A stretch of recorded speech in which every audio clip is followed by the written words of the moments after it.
In this month's Environmental Awakening, we're going to experience the Bruce Freeman Rail Trail as we continue our Bay Circuit Trail Hike series. Bill Davis is going to show us how he gets his garden ready for the next year. And we're going to recycle big time at the Marshfield Fair. Without further ado, let's join the adventure crew. Come on along and help me sing this song. We're the adventure crew.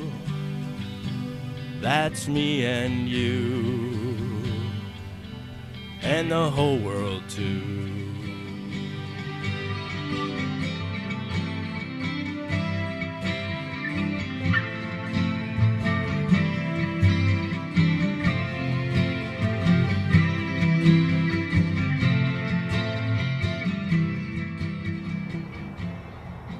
Looking back at Cross Point Towers, we start today's Bay Circuit Trail hike at the beginning of the Bruce Freeman Rail Trail.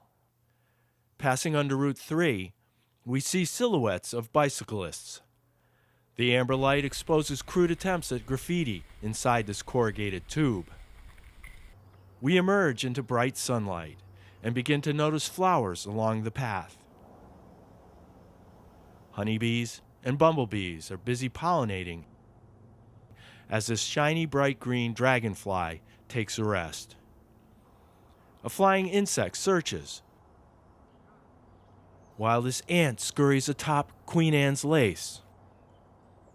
A family enjoys this rail trail, and we take a side trip to meet Joe Geller in Topsfield to learn more about these increasingly popular rail trails. It's giving people the opportunity to go out and get their exercise. Because we live in an age now of so much is electronic, so many people spend so much time in front of their smartphones, in front of their iPads, and in front of their computers. They're not getting out as much as they could to enjoy the outdoors. Rail trails are popping up everywhere, and here in Topsfield, Joe Geller started early on. Joe shows us this stone dust path. It's wheelchair accessible, a use for an old abandoned railroad corridor. A state-of-the-art road crossing signal is solar powered. This old railroad bridge demonstrates the ingenuity that grassroots actions can achieve. But creating a rail trail requires attention to a lot of details. For a good part of the time, we were kind of on our own, learning how to do these things, reading the leases, having the town lawyers looking at the leases with the MBTA. And then we had to figure out, through town purchasing, the bidding system and the specifications for the trail we wanted to build. Joe Geller, along with the Topsfield Rail Trail Committee and their volunteers, are proud of this accomplishment, and they are using their experience to help others. We've been able to help a lot of other trail communities with the design of their trails. It's very important, I think, that one gives back to the community. Back on the Bruce Freeman Rail Trail, it's obvious there's a lot of interest in using this growing network for alternative transportation and recreation. Along this paved path, we pass under 495 into a wooded area. Through the safety railings, we see wetlands. We come to busy Route 110, then it's back onto the trail through Chelmsford. Admiring the buildings that are keeping the past in perfect shape, we cross the street to a wooden sculpture. At the kiosk, there is a bench surrounded by artwork, the linear monochromatic depictions of days gone by. Let's meet Emily Teller, Westford resident, secretary and board member of the Friends of the Bruce Freeman Rail Trail.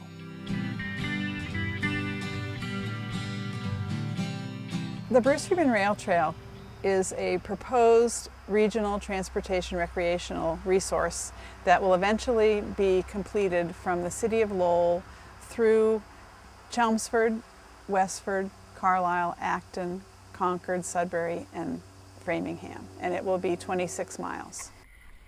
Today's Bay Circuit Trail hike follows the 6.8 miles of the Bruce Freeman Rail Trail that are completed. I think the rail trail, especially for people in Lowell, for example, allows them to come out and experience the peacefulness and the renewal that we all feel when we're in nature. The Bay Circuit Trail, the Topsfield Rail Trail, and the Bruce Freeman Rail Trail. All trails seem to come to the same conclusion. The rail trail has been a manifestation of being connected in this age. And I think being connected is really important, and it's harder and harder to do in some ways. And I think it's easy, not only as the project expands into other towns, but to value it here in Westford, and also just to see how much it's used and enjoy that availability for other people. As we hike along the Bay Circuit Trail, which here is also the Bruce Freeman Rail Trail, we pass many people out enjoying this resource. The trail is tree-lined, and there are woodlots and conservation lands along the way. At Hart Pond Beach, there is a lifeguard on duty, and swimmers cool off on this warm day in early summer. It's a safe area, no traffic, no cars. A peaceful place. A place that requires a lot of effort on the behalf of many people to make this a reality. So the logical thought that leads to this side trip, the quest to answer this question, who is Bruce Freeman? My husband Bruce was thinking of a convenient way for people to walk or ride their bicycles on a pathway instead of in the street. Daphne Freeman goes through photographs of State Representative Bruce N. Freeman, a man who championed the cause of open space. His idea? To create a bike path through the town of Chelmsford and beyond. In 1985, he started getting paperwork together, and he worked on the feasibility of getting a bike path for Chelmsford and the surrounding area. And as the work progressed, Bruce knew that this was an idea that he would never see completed. He thought this would be such a good idea. So he worked on it, and then, of course, in the end of 1985, he wasn't well, and he knew he had terminal cancer by the beginning of 1986. Just before he died in 1986, the paperwork was all done. The Massachusetts House of Representatives voted unanimously in favor of Bruce's idea and decided to name the trail after him. In picking up the torch, Daphne was in for the long haul. Little by little, they were getting the funds for it and so forth. And it took many, many years, and we held our breath many, many times. And we thought this one, well, I never gave up on it. I really thought it would eventually happen. Hiking along this family-friendly trail, it's good to remember the dedication and perseverance it takes to build something like this. As I near the end of Day 8 at Route 225, I think about how far we have to go. And remember, we're only here because of how far we have come. Hey, don't it feel good to take a walk in your neighborhood? I'm gonna get outside, gonna find my stride, feel the wind in my face. I'm gonna look all over the place. I'm gonna find some nature before it's too late. Gonna meditate for my soul's sake. Yeah, don't it feel good now? Don't it feel right? I'm hitting the trail, the Bruce Freeman Rail Trail, the Bruce Freeman Rail Trail, the Bruce Freeman Rail Trail.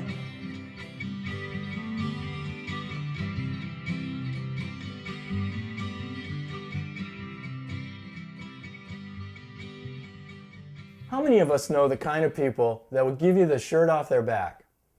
Or in this story, all the vegetables from their garden. Well, Bill Davis is that kind of guy. And in this very last episode of the series Gardening with Bill, he shows us how to get our gardens ready for next year. Before we put the garden to bed for the winter, let's look at the main ingredient, good, rich, organic soil. We're here to visit Bill Davis to find out how he makes it this way. It's time to put the winter blanket on the garden. And today's recipe in Gardening with Bill includes some store-bought lime and materials provided free from none other than Mother Nature. Hey, how does your garden grow? Hey, how does your garden grow? Hey, now we're gardening with Bill. The lime neutralizes the acid in the soil, makes it sweeter. It also breaks down the material here. Now it's time to gather the raw materials, and that's where the neighbors come in, as Bill helps out at the home of this World War II veteran. My good neighbors, Robbie and Maxine, allow me to go over there and they get their area cleaned up. I get this good material. Even Bill's scarecrow gets into the act. Hello, Who's this? Sir Goof-Off. He doesn't do much work out here, he just sits around. Anybody home? Grab a pen, because it's time to list the ingredients of this recipe. It's maple leaves, grass clippings, what's ever left over on the ground right now. And I'll coat this whole area with this material. Then I'll come back with lime, put it over the top of that. The snow will melt, the rain will mix in with it, dissolve some of the lime, and it will break down the material and sweeten the soil. And sweeter soil makes sweeter vegetables. Look how nice this material is. You know, as you can see, it's pretty thick here. But this material here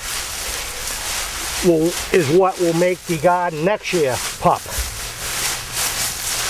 To save time, Bill spreads the lime by hand, checking the wind direction so the lime blows away from him, and protecting his hands. I would recommend wearing gloves while doing this. The lime can really dry out your hands. If it's not too windy out and you feel you're breathing in the dust, get a respirator. Pour good-sized handfuls into this. Tea is also prepared, homemade food for the plants, kind of like vitamins. We're here at my compost pile now, and I'm going to take some of this, only a little bit. And this is the material that's going to go in one of my rain barrels. Pour it up to my rain barrel. As you can see, it's halfway filled with water. I'm going to take all this material and just put it in there for the winter. Let it stew up. After 9 months of building this compost pile, it's now ready for its winter coat. This is the material that I use to go into the garden. As you can see, eggshells, potato peels, banana peels, anything I can think of. These are the filters for the coffee grounds. There's coffee grounds in there, tea bags, all this stuff. I will be a little more generous with the lime on this pile because there's more material here than it is in the garden. Many fine evening meals have provided another ingredient. We're now here in my backyard at my fireplace. This is where me and my wife will come out and cook every once in a while. Neighbors will come over, congregate. And we take the wood ash. This wood ash is going to go down into larger barrels down back. And this ash will really make it pop. So that's it. The garden's tucked in with a blanket of organic material. So now Billy's garden is ready for its long winter's nap and next year's gardening fun. Great gardens start with great soil. Bill Davis has been perfecting his gardening art for the last 29 years. And I hope you've enjoyed gardening with Bill. If you have any thoughts or ideas, email us at eawakening@gmail.com. I'm Dan Brillman for E-Awakening. Hey, how does your garden grow? Hey, how does your garden grow? Hey, now we're gardening with Bill. We're gardening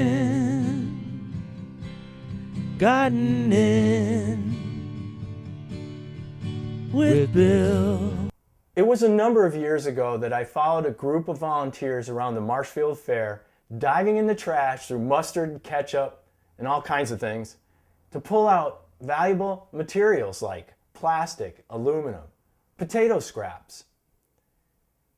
And when you think about it, these materials are more than that. They're not just resources. They come from the earth. And so that makes this story so much more special. There's nothing quite like the sights, sounds, and smells of a country fair. But along with all the fun and excitement, we generate a lot of trash. For 10 days in August, about 200,000 people will visit the Marshfield Fair, and they'll throw away about 50 tons of trash. You see a water bottle and a cup and then mostly plastic. So Ann McGovern of the Massachusetts Department of Environmental Protection is leading a small group of volunteers in this not-so-high-tech adventure. So all this would have been trash if you guys weren't doing this. Exactly. So this is what I do and what the volunteers help with. And it's an idea about bringing recycling to big events. This year people were asking for recycling bins because they didn't have one in their area. And I took that as a real sign of success. And it's not all just about feeling good. There is some serious money involved. Baled cardboard delivered to the manufacturer to reprocess is worth somewhere around $150 a ton. Mike Delpreet and Sons in Rockland actually donates the recycling services in the form of two 30-yard roll-off containers. One's for cardboard and one's for bottles and cans. That means that out of the 50 tons of trash, 10 to 20% is being collected for another use. And Ann McGovern isn't done yet. So I went to pull these out so they could be recycled, and I saw some potato skins in there. Last year we composted about 1,000 pounds of produce waste and leftover food waste. If I had a cart with me now and I could throw stuff in the back, I could get, another couple 100 pounds probably out of the trash today from stuff that get left over at the end of the night. Besides food waste, the Marshfield Fair provides some award-winning materials to be composted. Just another form of recycling. Here's last year's food scraps. It's covered with a lot of high carbon material like paper and cardboard, which will decompose. And then underneath that is a layer of a thin sprinkling of finished compost, which we sprinkled on to add organisms into the composting process. And then underneath that is the produce that we're composting from Marshfield Fair. So here's a recipe that puts carbon to good use. And it's actions like this that put this big event on the road less traveled. And it's a destination we're striving for and worth setting a good example for. See, they've broken down all their boxes, so now these can just get picked up. It's a team effort, with the grounds crew at the fair collecting the cardboard and the bottles and cans. A good thing for the earth. And the public pitching in, depositing their recyclables in the provided containers. And the vendors, who have really added that extra boost. Thank you for all your hard work. Another ribbon. We thank you very much. We work hard to recycle. I would like to give you your recycling ribbon. Thank you very much for your recycling efforts. But now it became like, wow, this is nice, it's important. And all the children that come to the fair, they see that we're recycling. And little by little, the young people learn, understand recycling is important. Then when they all grow up, it's part of their life. When Eric McVeigh isn't selling lemonade, he's recycling. And he knows his efforts add up. I think it's important for the environment by going green because, as I said, it saves taxpayers a lot of money. It's going to cut down on a lot of the greenhouse gas emissions. We're doing awesome. But this is a lesson that's hard to teach. It's dirty, thankless work. Oh my God.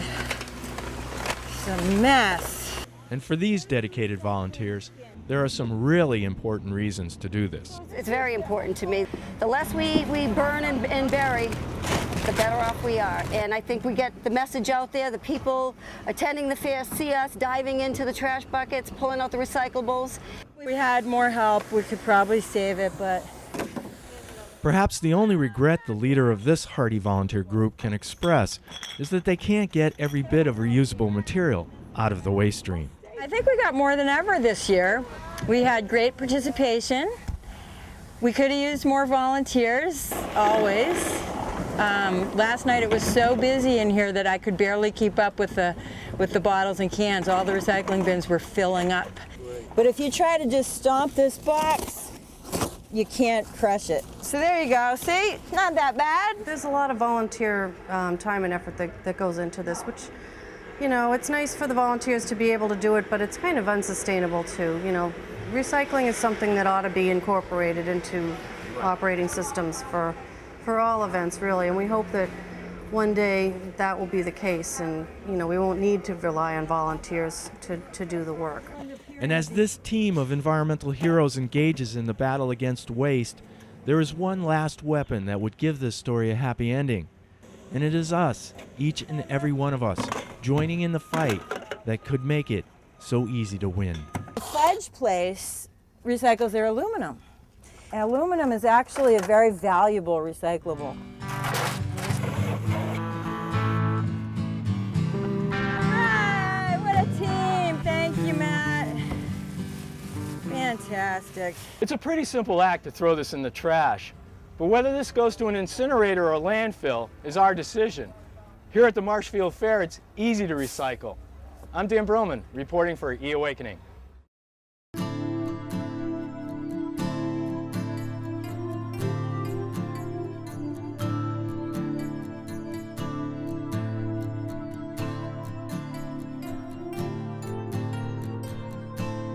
Mighty oak,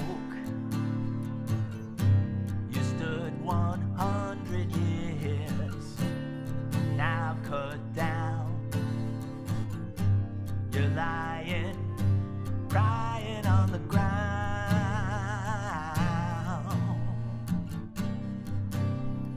crying sad tears,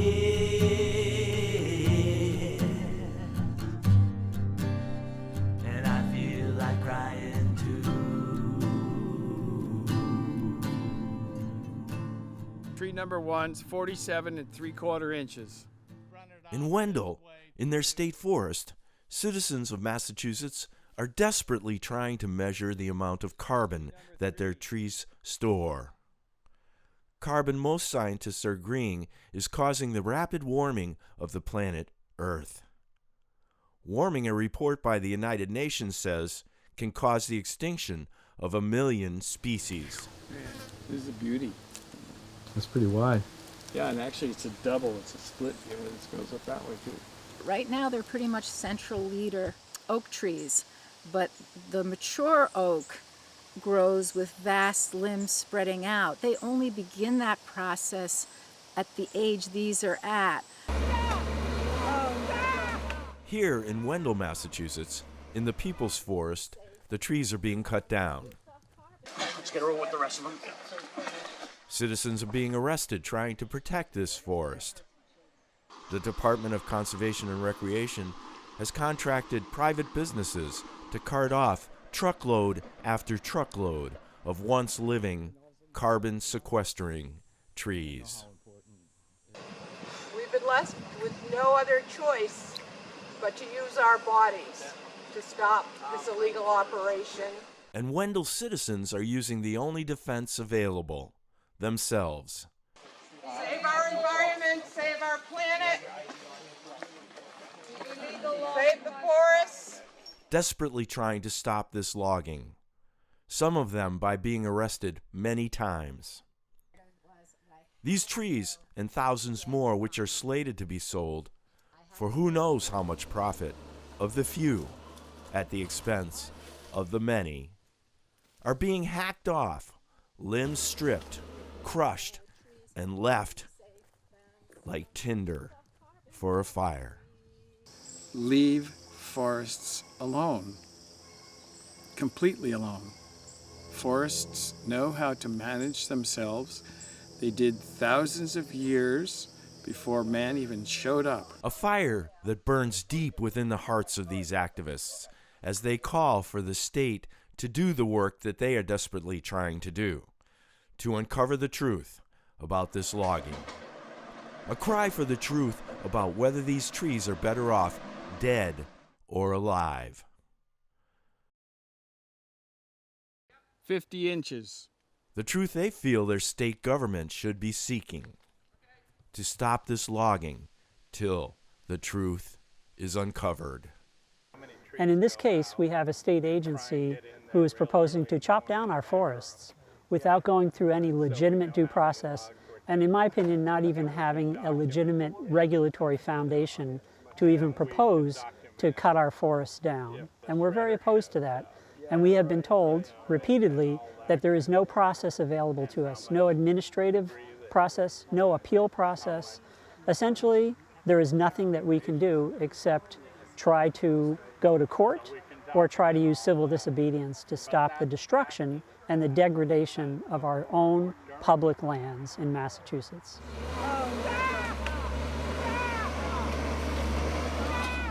Sap tears mingle with human tears. This breaks my heart. If you love trees, if you love the climate, if you love the future for your children, you better start standing up and doing something.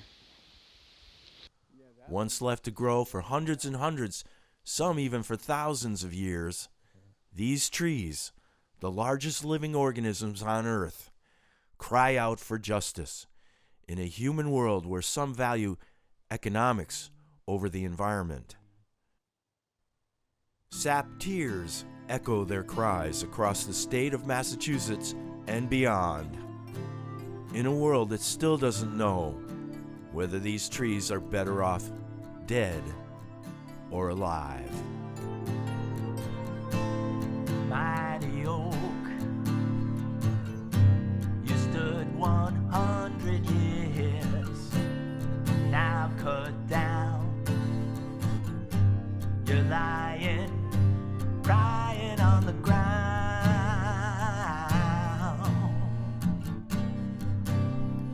crying sap tears,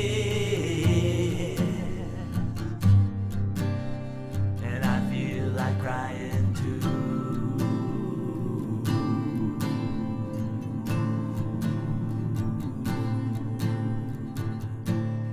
Mighty oak, ain't it a shame there's money?